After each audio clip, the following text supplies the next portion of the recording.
semuanya, kami dari kelompok 2 ingin menyajikan tentang koordinasi. Pertama-tama kami ingin memperkenalkan diri terlebih dahulu. Saya Nur Laila Afla sebagai moderator. Saya Nurul Hikmah sebagai ketua. Saya Nur Aida Hayati sebagai pemateri. Dan saya Fitriana sebagai pemateri 2. Saya Nurul Hikmah ingin memulai terlebih dahulu apa itu koordinasi.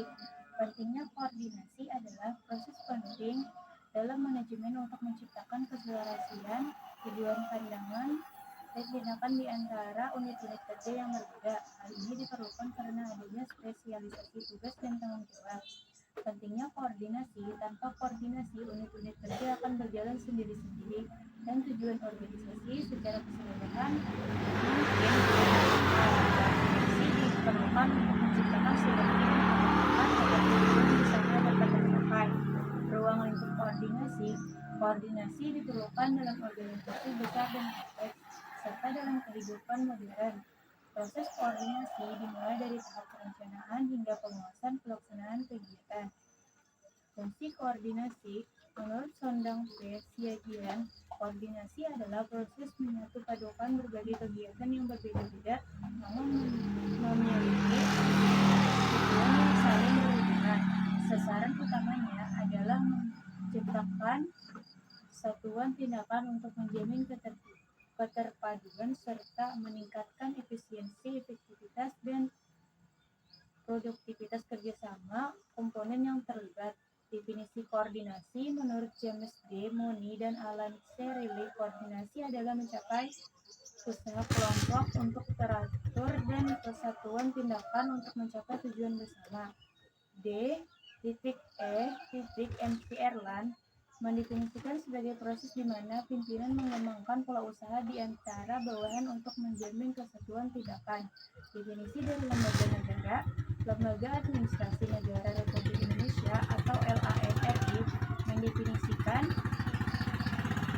koordinasi sebagai sistem dan proses interaksi untuk mewujudkan keselarasian dan keterpaduan kegiatan antar lembaga, keselarasian dan keterpaduan kegiatan antar negara melalui komunikasi, dialog, serta penggunaan sistem manajemen dan teknologi informasi.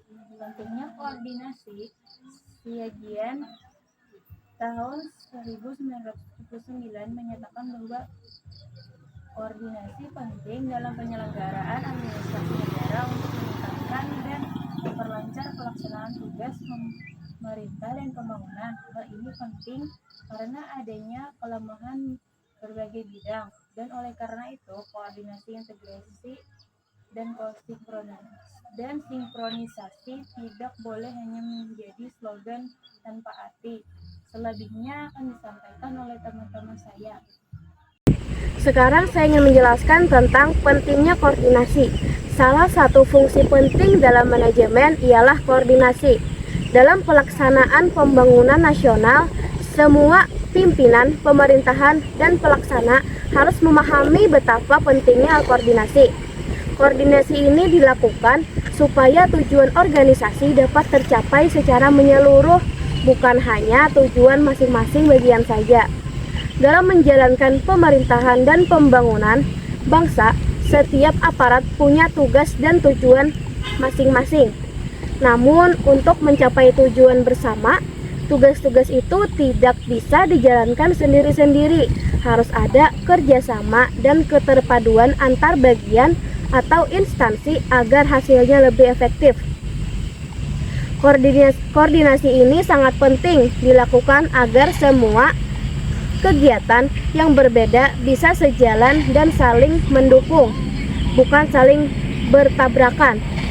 Karena itu koordinasi perlu dilakukan mulai dari perencanaan, pelaksanaan, pengawasan, hingga evaluasi. Ada aspek-aspek pentingnya koordinasi. Yang pertama, setiap bagian organisasi itu saling terkait. Tidak ada unit kerja yang berdiri sendiri. Semua merupakan bagian dari satu kesatuan besar. Jadi, harus ada hubungan kerja yang baik antar bagian untuk mencapai suatu tujuan. Yang kedua, mencegah hambatan kerja. Kadang setiap bagian merasa cukup dengan tugasnya sendiri, sehingga bisa menimbulkan benturan atau ketidakefisienan. Koordinasi membantu menghindari hal itu agar semua bisa bekerja selaras. Yang ketiga, menjaga keberhasilan organisasi secara keseluruhan.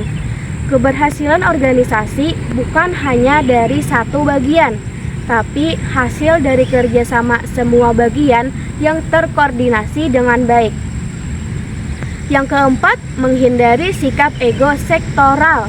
Koordinasi mencegah munculnya sikap merasa bahwa bidang sendiri paling penting, sementara bidang yang lain itu tidak penting. Dengan koordinasi, semua bagian merasa memiliki tanggung jawab bersama. Yang kelima, mengoptimalkan sumber daya.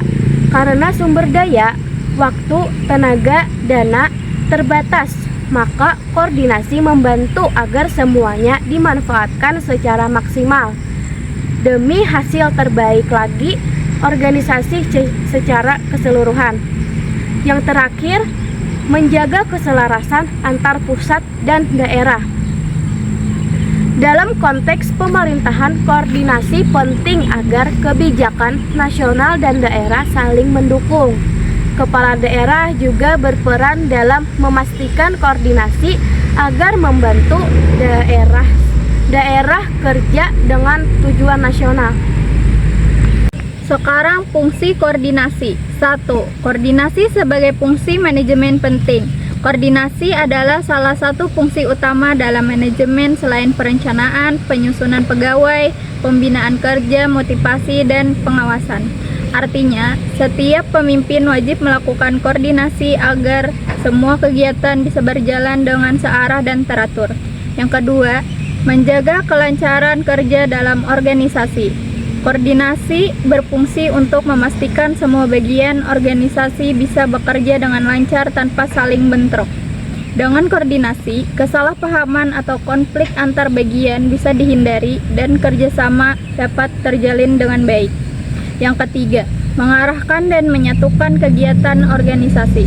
Koordinasi membantu menyatukan semua kegiatan agar organisasi bergerak ke arah yang sama untuk mencapai tujuan bersama.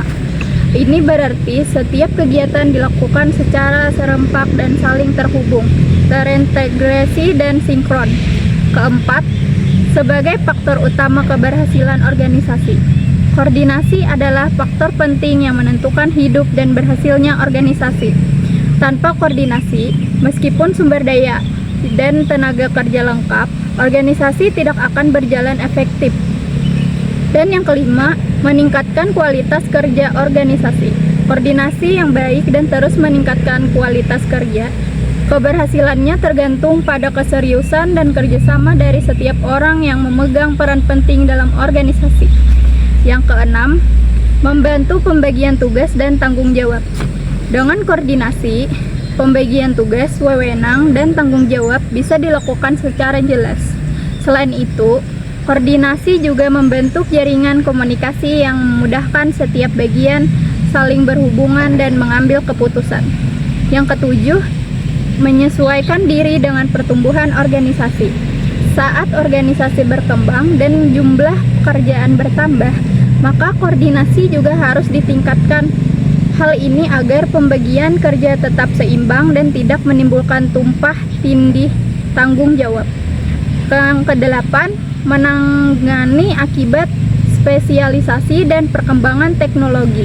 Dengan makin banyaknya bidang khusus, spesialisasi, dan kemajuan teknologi, pekerjaan menjadi semakin beragam dan rumit. Karena itu, koordinasi dibutuhkan agar semua kegiatan tetap terarah dan tidak berjalan sendiri-sendiri. Jenis koordinasi. 1. Koordinasi vertikal. Terjadi antara atasan dan bawahan dalam satu garis komando organisasi. Tujuannya agar pelaksanaan kegiatan di tiap bagian berjalan searah dengan kebijakan pimpinan. 2. Koordinasi fungsional horizontal. Dilakukan antara instansi yang setingkat tetapi memiliki tanggung jawab berbeda dalam suatu program. Misalnya, kerjasama antar kementerian dalam menangani masalah masyarakat. 3. Koordinasi fungsional diagonal. Terjadi antara instansi yang tidak memiliki hubungan langsung atasan bawahan tetapi masih saling berhubungan secara fungsional karena tugas yang sama. 4.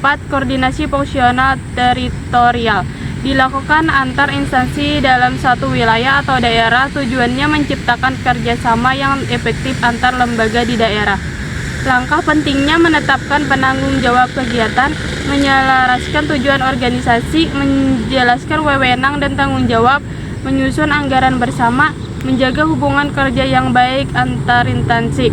5. Hambatan dalam koordinasi. 1. Kurangnya pemahaman pentingnya fungsi koordinasi. 2. Keterbatasan kemampuan pimpinan dan dalam manajemen. 3. Ego sektoral, masing-masing instansi hanya fokus pada tugasnya sendiri. 4. Kurangnya kejelasan pembagian tugas. 5. Produser kerja yang rumit. 6. Minimnya sarana komunikasi dan tukar informasi. Penyajian materi dari kami. Wassalamualaikum warahmatullahi wabarakatuh.